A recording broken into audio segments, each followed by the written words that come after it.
Live from our studio here in Kokomlemle, Accra, this is Joy News Prime with me, Samuel Kojo Brace. It's live on DSTV channel 421 and GoTV channel 125, as well as around the world on myjoyonline.com. Coming up, fireworks in Parliament as Communications Minister Ursula Osu-Ekufo explodes with outrage on the floor, branding his colleague MP mad after she was accused of being a lesbian in a private conversation picked up by the microphone.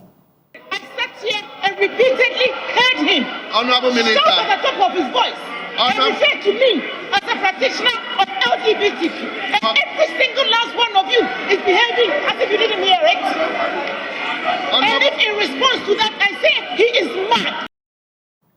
We'll tell you what happened when the Speaker challenged MPs opposed to the bill to stand up and be counted. Also, Eastern Regional Minister orders property owners on the Pediasi mountain to take immediate remedial measures to stop stones and sand from falling off onto the road to avert a looming disaster in the area. Details as the Ghana Highway Authority blames assemblies for allowing the wrong siting of buildings. Now, families are also seeking damages to the tune of $4.7 million from the Gambian government and an Indian pharmaceutical company following the death of over 60 children after ingesting cough syrups made by the company. It was a dramatic spectacle on the floor of Parliament today when a microphone caught MP for Tamale Central and former Deputy Trade Minister Murtala Mohammed describing the Communications Minister as a lesbian. Members of Parliament have been debating the controversial anti-gay bill. Parliament's Constitutional and Legal Affairs Committee had presented a consensus report asking the House to pass the bill. Both NDC and MPP MPs, in a rare show of unanimity, had been on their feet one after the other in support of the bill until the microphone caught Murtala Mohammed's comment about the Communications Minister, Ursula Osu-Ekufo, exploded with outrage, branding the MP as mad. There was fireworks in Parliament when MPs debated the report of the Constitutional, Parliamentary and Legal Affairs Committee on the controversial anti-gay bill. It started off on a very cordial note with MPs on both sides agreeing that this controversial bill must be passed into law. We first heard from the MP for Asante North, Andy Apiakubi, who actually said all 275 MPs in Parliament supported the bill. The law, as we have it now, prescribes unnatural carnal knowledge without even adding anything. So there is nothing also before us requesting of us to pass a law to allow that so far. Mr. Speaker, I'm very happy that this House of 275 members all endorse this bill.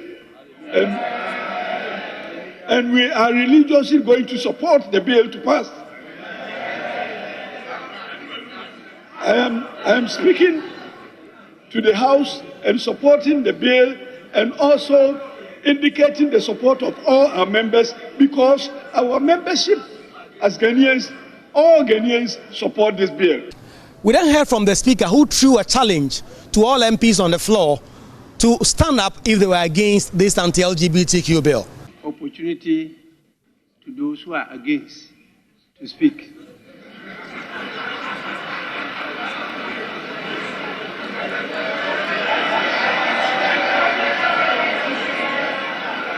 All members are in support of the bill.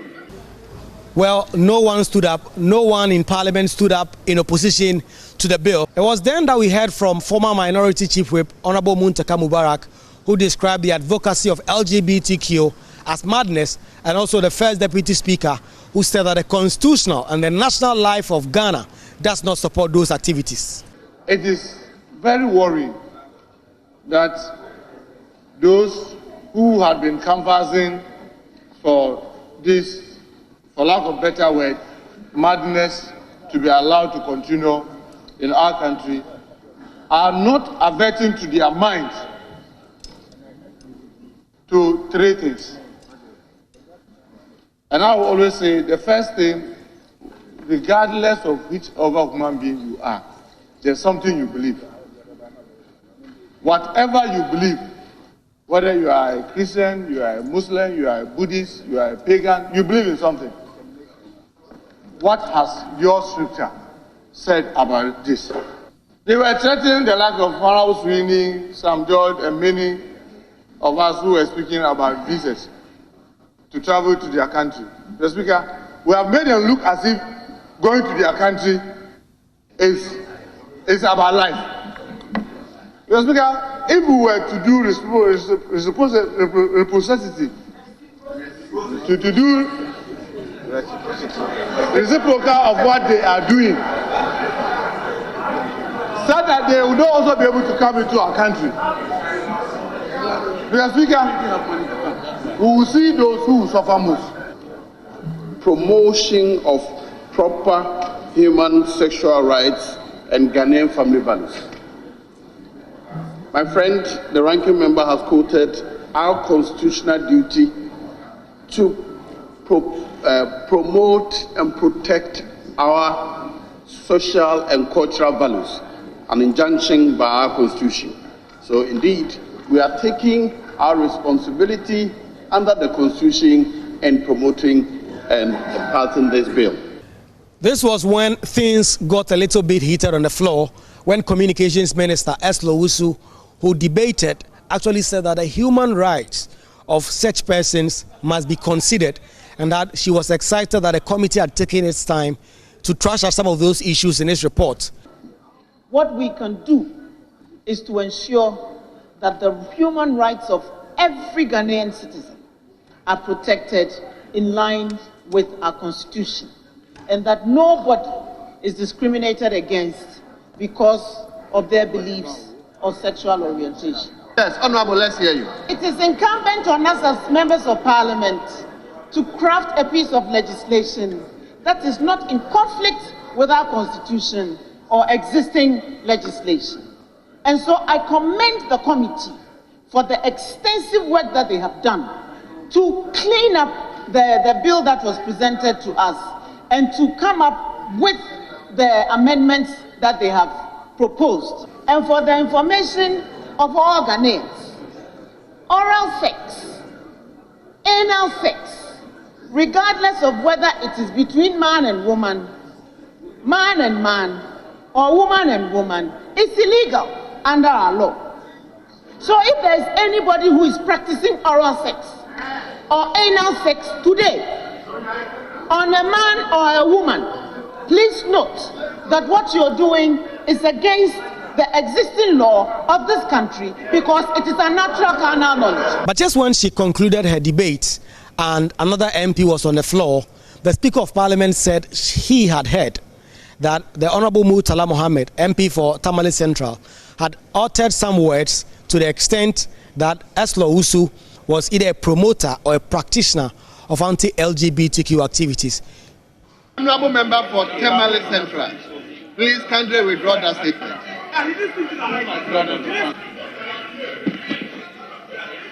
Honorable member for Tamale Central, please. We are telling all of us together. Please withdraw that statement. No, I overheard you. Honorable Murtala, I overheard you. Please just withdraw the statement. Well, they impressed on Honorable Murtala Mohammed to apologize, and he wasn't ready to do so. And Honorable Eslo Wusu was visually incensed and so angry. Mr. Speaker, I sat here and repeatedly heard Honorable Murtala refer to me as a practitioner of LGBT to the hearing of everyone in this house. I sat here and repeatedly heard him Honorable Minister, shout at the top of his voice and refer to me as a practitioner of LGBTQ. And every single last one of you is behaving as if you didn't hear it. And if in response to that I say he is mad, it is only a madman who will refer to his colleague in this house as a practitioner of LGBTQ when you haven't seen me having sexual intercourse with your wife or your daughter or your mother. Honorable Minister, when you haven't caught me having sexual intercourse with your wife or your daughter or your mother. Honorable you Minister, sit there and refer to me in those terms. In those terms. Honorable Minister, and we call ourselves honorable members of this house. When you all hear it and pretend that suddenly you've lost your sense of hearing. Honorable Minister. Well, eventually the two MPs smoked the peace pipe. They all apologized for their part in the fracas in Parliament. On every single state. But Mr. Speaker, it is fair that Honorable Esleushu, strangely, the Honorable former minister seated by her is not aware she made some statement. Also, we drive this statement she made. Members of Parliament, and with respect to the titles that we bear and the constituencies that we represent, if there's any gesture I made which anyone here finds offensive, I withdraw it. However, let us all also be honest and admit that things happen here which are wrong. Now that the bill has gone through the second reading, it will come back again for consideration stage, where it will be taken clause by clause, it will be debated. Eventually, if this consensus and this coalition on both sides of the House holds, then we may expect that this controversial anti-LGBTQ bill will now be passed into law. Reporting for Joy News, Kweku Asante, Parliament House, Accra. Well, the United States government has lauded what it describes as Ghana's leadership in regional security and for being a model of democracy. The remarks were made by United States Ambassador to Ghana, Virginia Palmer, at a ceremony held in Accra to mark her home country's 247th independence anniversary, where she extolled the years of friendship between both Ghana and the U.S. There is more in this report. Oh, say, can you see by the dawn's early light what so proud? A solemn moment reflecting on over 200 years of promoting the values of freedom and individual liberty. The America Independence Anniversary brought together officials of the U.S. Embassy, some American citizens, members of the diplomatic corps, and a Ghanaian delegation led by the Chief of Staff, Akosua Frema Opari. United States Ambassador to Ghana, Virginia Palmer, delivering her welcome address, took the opportunity to laud what she describes as Ghana's leadership in regional security and for being a model of democracy. Reflecting on what those freedoms are and what it costs to preserve them is what today is all about. And that's another way in which Ghana and the United States have important ties. Ghana's own independence struggle inspired countless of others in their quest for freedom, including in the United States. And your example burns bright in a time when there has been much democratic backsliding around the region. The depth of our longstanding security partnership was highlighted when Ghana and the United States hosted Flintlock, a major military exercise that involved 29 nation militaries. And soon we'll be commissioning 2 ships and handing over a pier and millions of dollars of equipment to the Special Boat Squadron. And then finally, when Vice President Harris visited Ghana, she announced major programs on security, digitalization, and women's economic empowerment that look at Africa as a critical partner on issues that define the global future: new technologies, climate, and democratic growth. And the choice of Ghana as her first stop was very intentional, acknowledging not just our historic ties, but Ghana's leadership in regional security and on the UN Security Council, and her model for democratic governance for the region and the world. Minister for Communications and Digitalization, Esleushu Ekofu, on behalf of the people of Ghana, expressed hopes of increased cooperation between the United States and the Republic of Ghana in order to accelerate mutual growth and development. From the early years of Ghana's independence, the United States has been a steadfast supporter of Ghana's quest for self-determination and freedom. The friendship between our nations has grown and evolved over time, expanding into various spheres of collaboration and cooperation. Economic cooperation has also been a vital aspect of our relationship. The United States has been a significant trade investment partner for Ghana, contributing to economic growth and job creation. American investors have and continue to play crucial roles in driving economic development in sectors such as energy, agriculture, manufacturing, and technology. Now, members of the National Food Suppliers Association spent the night at the premises of the National Buffer Stock Company to demand payment of services rendered. More as the group, they have supplied foodstuff to senior high schools, but to get paid for that, they were left with no choice than to sleep on the floor at the premises of the National Buffer Stock Company to demand their monies. That is the story of members of the National Food Suppliers Association of Ghana. They had traveled from all over Ghana to picket at the National Food Buffer Stock Company Tuesday to demand the payment of 270 million cedi for food supplied from 2021 to 2023. But they did not get any response from the company. Members of the association therefore spent the night at the premises of the Buffer Stock Company, promising not to leave until they are paid their money. Some of them have been speaking to Joy News. You say every time the food is supplied, within 60 days, we will be paid. Right, you slept here. You've not heard anything from the Buffer Stock people? No, Buffer Stock crowd, they don't even care. They don't care at all. No. Nothing. How did you cope here, sleeping here? Yes, mosquitoes and the rest. People, because they have come from far, upper east, upper west, all the regions, they have come. And where are they going? They don't have money to rent hotels. So they have to spend the night here, and they are ready to spend. All right. Yes. So until we are paid, that's why we continue to be here. All right. Thank you. Thank you too. They are also accusing the company of sidelining them and giving the supply contract to their friends and cronies. You say every time the food is supplied, within 60 days, we will be paid. Right, you slept here. You've not heard anything from the Buffer Stock people? No, Buffer Stock crowd, they don't even care. They don't care at all. No. Nothing. How did you cope here, sleeping here? Yes, mosquitoes and the rest. People, because they have come from far, upper east, upper west, all the regions, they have come. And where are they going? They don't have money to rent hotels. So they have to spend the night here, and they are ready to spend. All right. Yes. So until we are paid, that's why we continue to be here. All right. Thank you. Thank you too. Now joining us live via Zoom now is Kweku Amedume, the spokesperson of the association. Grateful to you, sir, for joining us here. After you slept there on Tuesday and the whole of today, have you had any response from the company?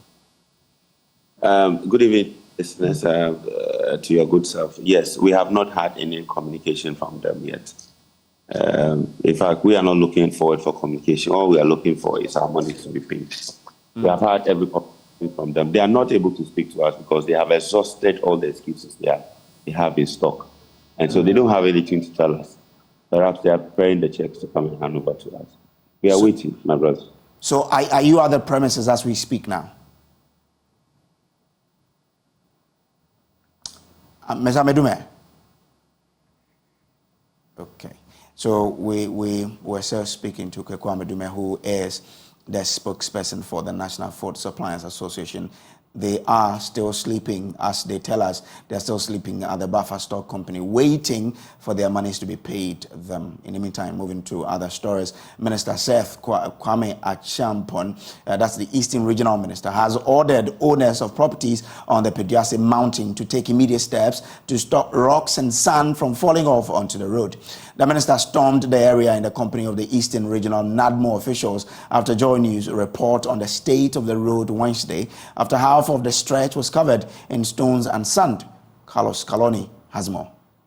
Half of the Pediasi to Ayimensambang stretch of the road was covered in sand and stones, narrowing the two-lane road into a single lane Wednesday morning. In 2016, the road was closed for 5 months by the Ghana Highways Authority for stabilization works on the mountain. 6 years on, the situation persists as broken wall from this house, dangerously sited at the edge of the hill, formed part of the stones and the sand washed onto the road. These motorists have grave concerns over the situation. Actually, I've been using this road for a couple of days now, and I think something needs to be done because usually late in the evening, it's very risky and dangerous using this road. Whenever it rains, it carries a lot of things, debris onto the road, whereby it makes it uncomfortable driving through late in the evening. I think when there's something done, it will help save lives here. Have you had any personal experience where maybe you run into it that you would like to share with us? Oh yeah, about 3 days ago, I encountered an accident here driving home, and I think it needs an immediate attention to it, which I guess once it's done, it will help save lives here. So the road is supposed to be 2 lanes, but what can you tell us when you get there? The 2 lanes is not actually working. It's now 1 lane due to the debris on the road. So what will be your message to the Ghana Highways Authority? They need to take immediate action to help save lives here. Please your full name again. Stanley Boatin Ejenim. Thank you so much. Thank you. It's a major problem here. Mostly when it rains, normally wash off the stones down. So we advise the residents, those people who build on the mountains, to stop it, but they refuse to. They didn't listen to advice, so they put it on. It's not even like that, though. It is washing gradually. So we are even afraid of them. One day, it will just calm down. Everything will just fall off and calm down. Anajua Uber, especially said double car boss or mobile. So we are visiting driver a human because we are the speed in the sun and has it or more for the money problem. Now a bono good crown so come and dangerous as in so near bano. And your best company for say a strong no mama kwamo musi a dano and can and so no bar a bonim, but they said the attention a born ever. Few hours after the Joy News report, workers from the Mobile Maintenance Unit 2 of the Ghana Highways Authority were seen busily clearing the debris on the road. The Eastern Regional Minister, who stormed the area Wednesday afternoon following Joy News report, ordered owners of properties on the hill to take remedial measures to stop the stones from falling onto the road. We have spoken to the owners of this property. This is a private property, and they need to, as a matter of urgency, raise a solid defense wall which will help protect the remaining properties here. Subsequent to that, I'm sure engineers are going to come around to certify the structures, to test them to see if indeed the structures are durable to stand the test of time, or some actions needs to be taken on them. That aside, the contractor who is working to is also being met to ensure that he speeds up his work, so we do not have a future occurrence. For us, the main important thing to us is to protect life and property.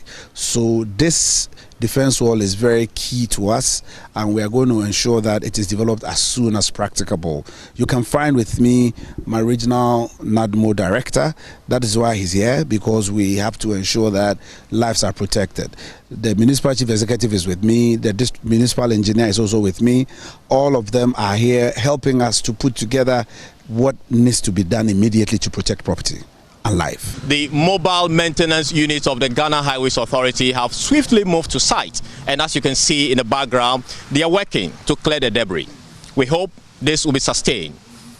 Reporting from Pediasi, my name is Carlos Caloni for Joy News.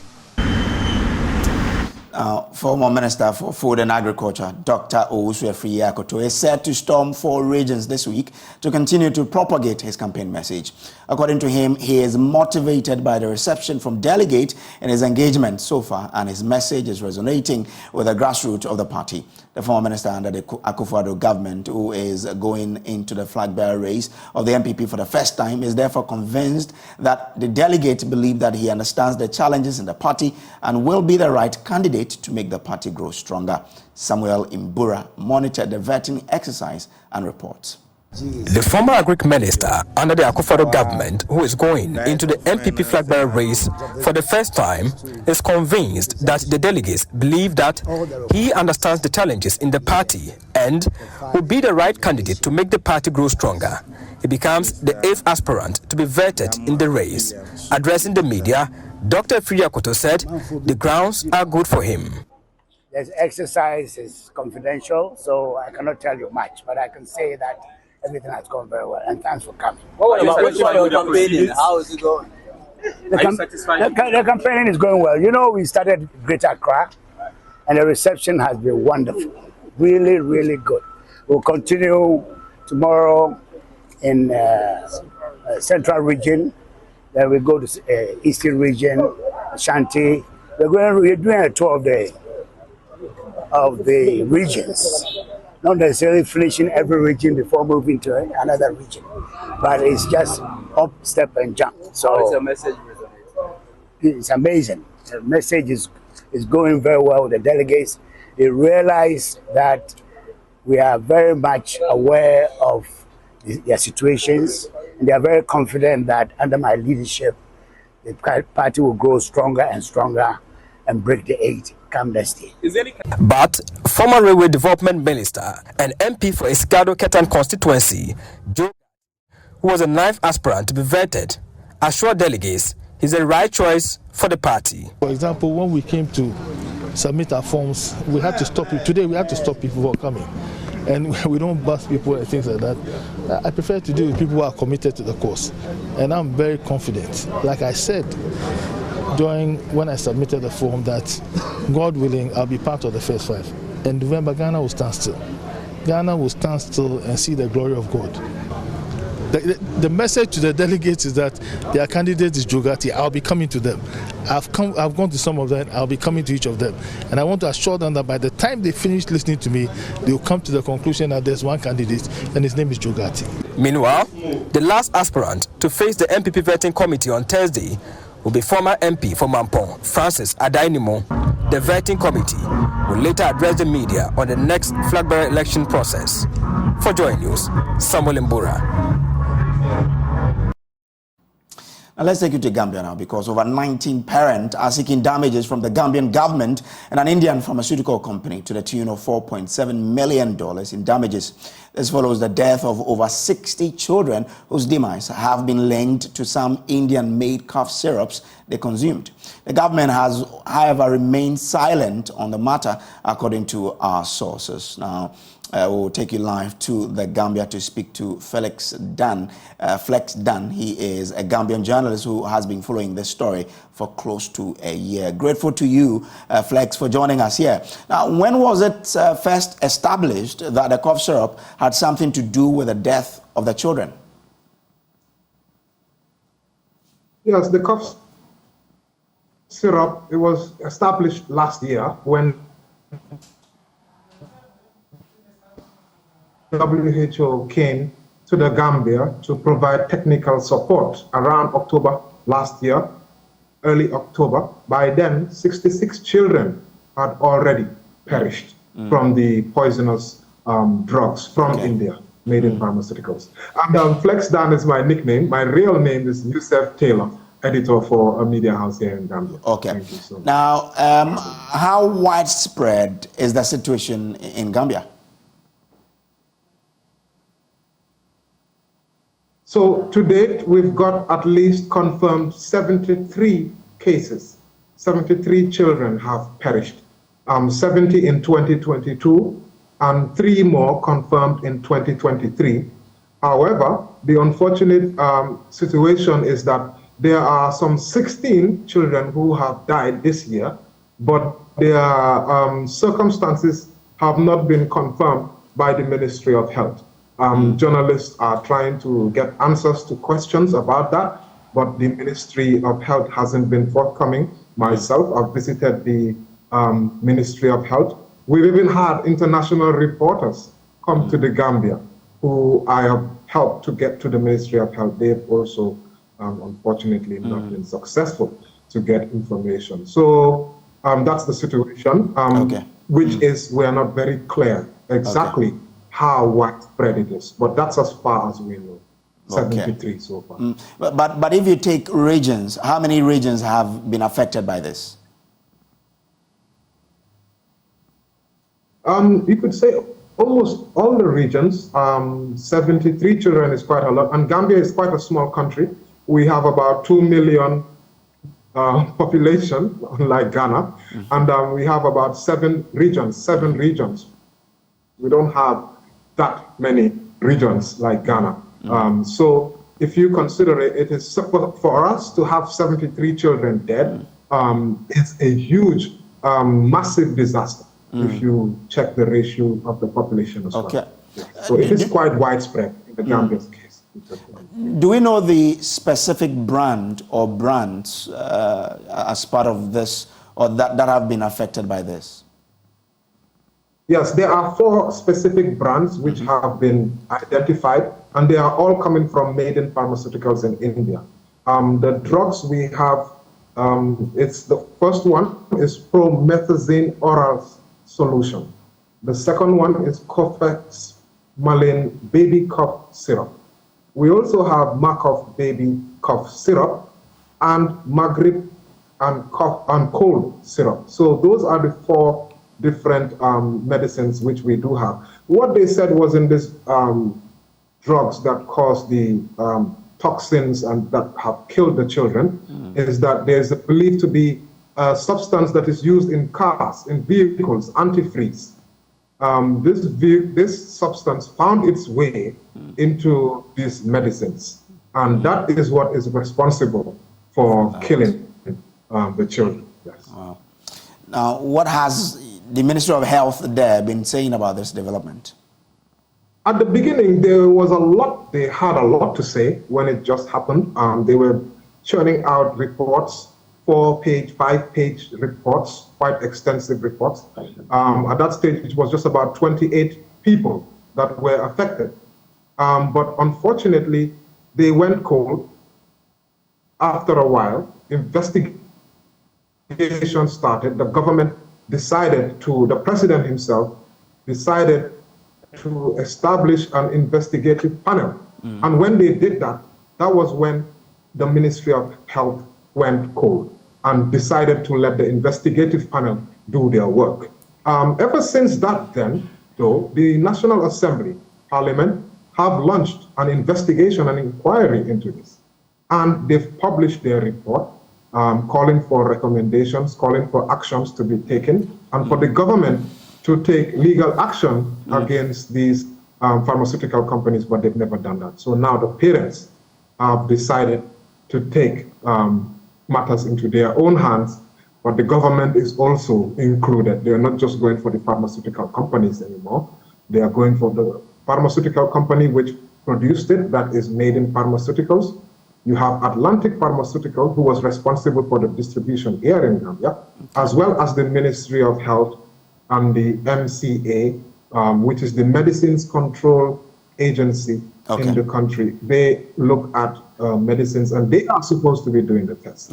So they went cold. A while back, sometime in towards December, is when the Ministry of Health kept quiet and allowed this investigation panel to do its job, and they've not been saying since. All right. Grateful to you for joining us with those information. Well, Joy News has been making some contact with the Health Minister for Gambia, Dr. Amadou Lamine Samate. His response was, quote, "Thank you very much for your interest in the issue.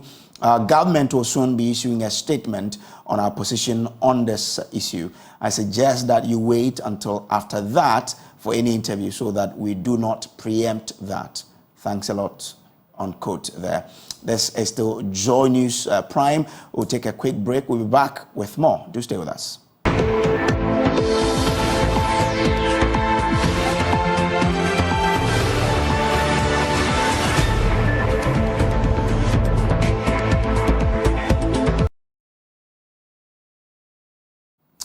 Welcome back from the break. Now, two-time finalists of the Love FM High Schools debate, Prempeh College, have secured a slot at the semi-final stage of the competition.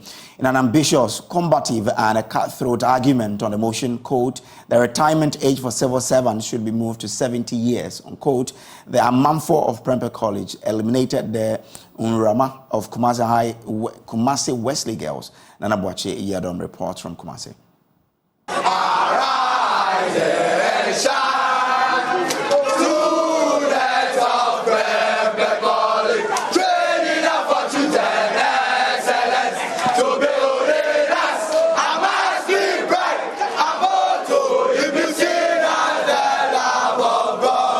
So yesterday wasn't a good day for them, but today is a good day for Prempeh College as they win their contest against Kumasi Wesley Girls. Amanfo today won their contest on the motion, quote, "The retirement age for civil servants should be moved to 70, unquote." I have the debaters here with me, and I'll be finding out from this gentleman who was a subordinate speaker for Prempeh College.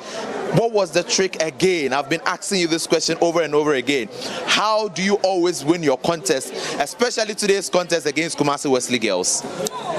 I know you asked the question over again, and the answer is this team. It's the God factor for me. All I'll say today is Abba Father. He has done it. What you saw there today was a miracle, honestly. It was a full miracle. My own presentation, I was blank. But in Jesus' name. In fact, God has really done so well for you. But no, I want to find out, is it the name Prempeh College that scared Kumasi Wesley Girls? Yes. Oh no, I'm not sure it's the name. Nah, it's not the name Prempeh College that scared Kumasi Girls. When you're coming against a bigger school, of course, you have this nervous feeling or something. But then, no, it wasn't just Prempeh College. Wait. You admit you're a bigger school? I don't have to say that.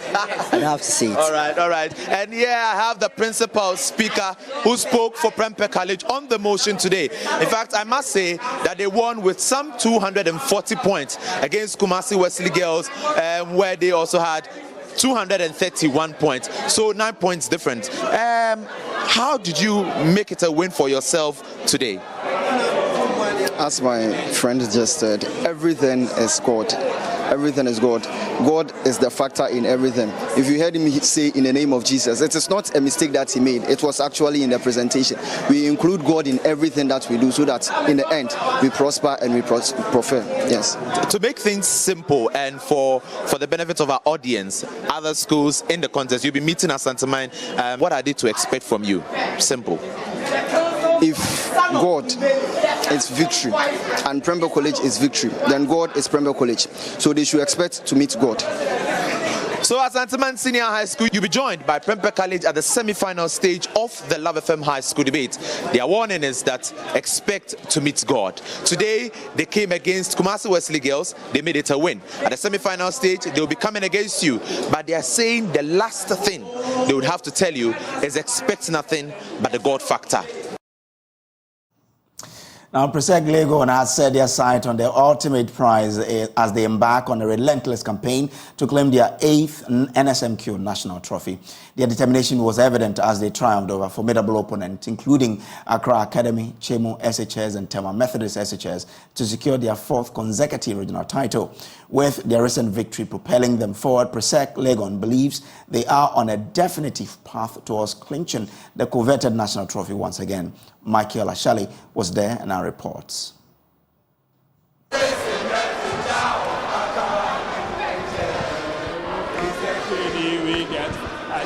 Presec Legon before now had won the regional championship 3 times in 5 years. Accra Academy, Chemo Senior High School and Tema Methodist Senior High School were hoping to make history by winning for the very first time. Like a pendulum, the amplitude of emotions in the auditorium rose and fell, sometimes so quiet you could hear a pin drop. Other times, the roar from the auditorium was ear-splitting.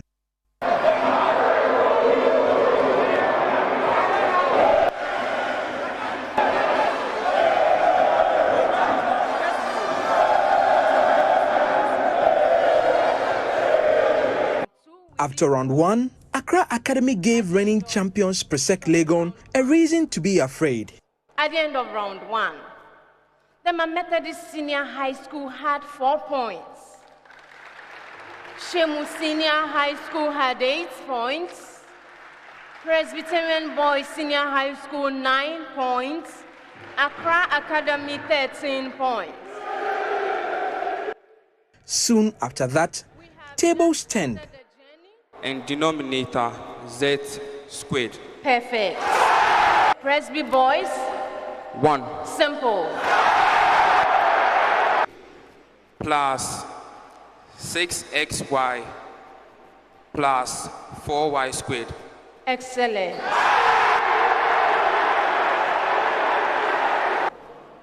For the regional championship in Greater Accra region, let's listen to the scores.